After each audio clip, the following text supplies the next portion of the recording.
আমরা শুরু থেকেই উভয় পক্ষে পিআর চেয়েছি এবং 25টি দল পিআরের পক্ষে, 31 দলের ভিতরে এ ব্যাপারে পিআরের ব্যাপারে আমরা মেজরিটি রাজনৈতিক দল একমত। একটু ডিফারেন্স হচ্ছে এই 25 দলের ভিতরে যারা ঐক্য কমিশনে অংশগ্রহণ করেছিল 31টি দল, অনেকেই আপার হাউসে পিআর চেয়েছেন, আমরা এবং আরও কিছু দল দুই কক্ষেই পিআর চেয়েছি, আপার আর লোয়ার। কিন্তু পিআরের ব্যাপারে 25টি দলই একমত। কোয়ালিটি ডিফারেন্স হয়েছে।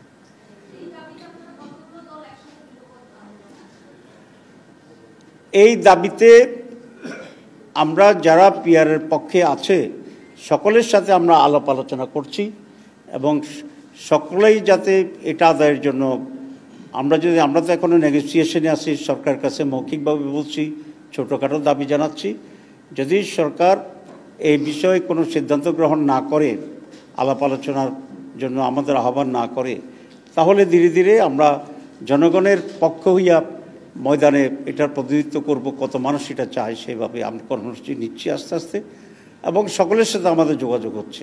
আমরা প্রথম কথা হচ্ছে ইলেকশন কমিশন যে বক্তব্য রেখেছেন তার বক্তব্যটা বিভ্রান্তিমূলক।